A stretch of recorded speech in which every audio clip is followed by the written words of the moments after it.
시청자 여러분 안녕하십니까? 노준영입니다. 안녕하십니까? 김희선입니다. 윤석열 대통령과 한동훈 법무부 장관 그리고 유명 로펌 변호사 30여 명이 등장하는 이른바 청담동 술자리 의혹이 거짓인 것으로 드러났습니다. 네, 23일 첼리스트 A씨는 서초경찰서에 출석해 윤 대통령과 한 장관 등을 술집에서 봤다고 말한 내용들이 다 거짓이었다며 남자친구에게 거짓말을 한 것이라고 진술했다고 합니다. 그간 경찰 소환에 불응해왔던 A씨는 경찰 수사망이 좁혀지자 압박감을 느껴 출석한 것으로 보입니다. 네, 또 A씨는 청담동 술자리 의혹 당시 해당 술집에 없었던 것으로 확인됐는데요. 당시 동석했던 사람들과 오후 10시쯤 술집을 떠났다는 것입니다. 경찰은 A씨가 전 남자친구에게 말한 허위 사실이 어떤 경로로 유포됐는지에 대해서도 수사할 계획입니다. 네, 앞서 김의겸 더불어민주당 의원은 지난달 24일 국회 법제사법위원회 국정감사에서 이런 내용을 담은 대화 녹음 파일을 공개하며 의혹을 제기했습니다. 김 의원은 오늘 입장문을 통해 진술이 사실이라면 윤 대통령 등 관련된 분들에게 심심한 유감을 표한다고 밝혔습니다. 이 시각 주요 뉴스입니다. 대장동 일당의 핵심 인물인 화천대유 대주주 김만배 씨가 24일 0시 서울구치소에서 구속 1년 만에 석방됐습니다. 김 씨는 취재진을 향해 고개를 숙이며 소란을 일으켜 여러모로 송구하다. 향후 재판에 충실히 임하겠다는 짧은 말을 마친 채 차량을 타고 귀가했습니다.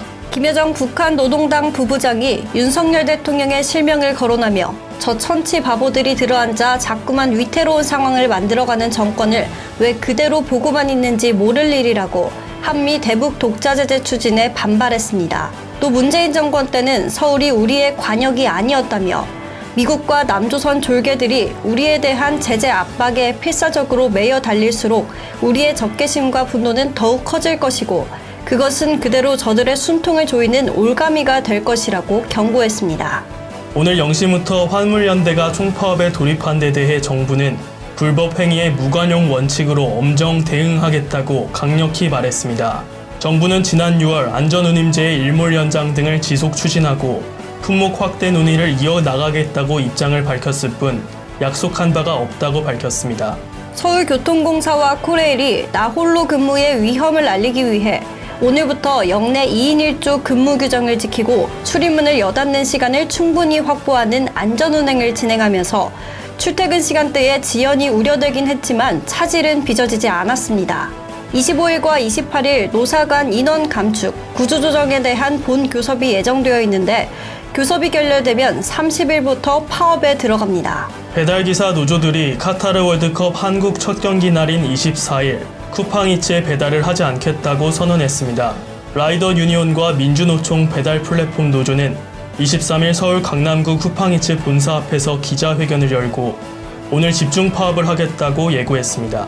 정부가 내년 부동산 공시가격 현실화율을 2020년 수준으로 낮추기로 하고 1주택자의 내년 재산세도 2020년 수준으로 되돌리기로 했습니다.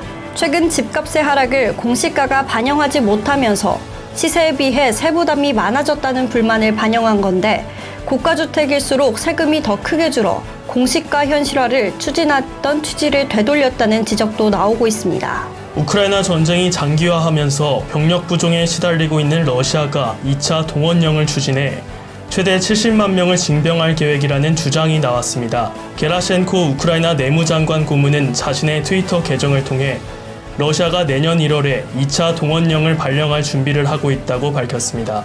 오늘 밤 10시 2022 카타르 월드컵 우루과이와의 조별리그 1차전 경기가 펼쳐질 예정인데요.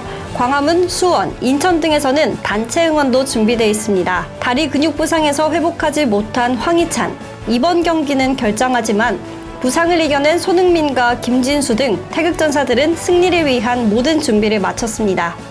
한국은행 금융통화위원회가 기준금리를 0.25%포인트 인상하는 베이비 스텝을 단행해 기준금리가 연 3.25%가 됐습니다. 기준금리 제도를 도입한 1999년 이후 새로운 기록이 있다고요? 네, 올해 들어 6번째 금리 인상을 했는데요. 역대 최다 연속 기준금리 인상 기록입니다. 또 연 3.25%라는 기준금리도 2011년 6월 이후 최고 금리입니다. 네, 그렇습니다. 경기 둔화가 이어지고 있어 금리 인상이 불가피하지만 외환 부문 리스크가 완화되고 있고 지난번 미 연준이 인상 속도 조절에 대해 언급하며 빅스텝이 아닌 베이비 스텝을 단행한 것으로 보입니다.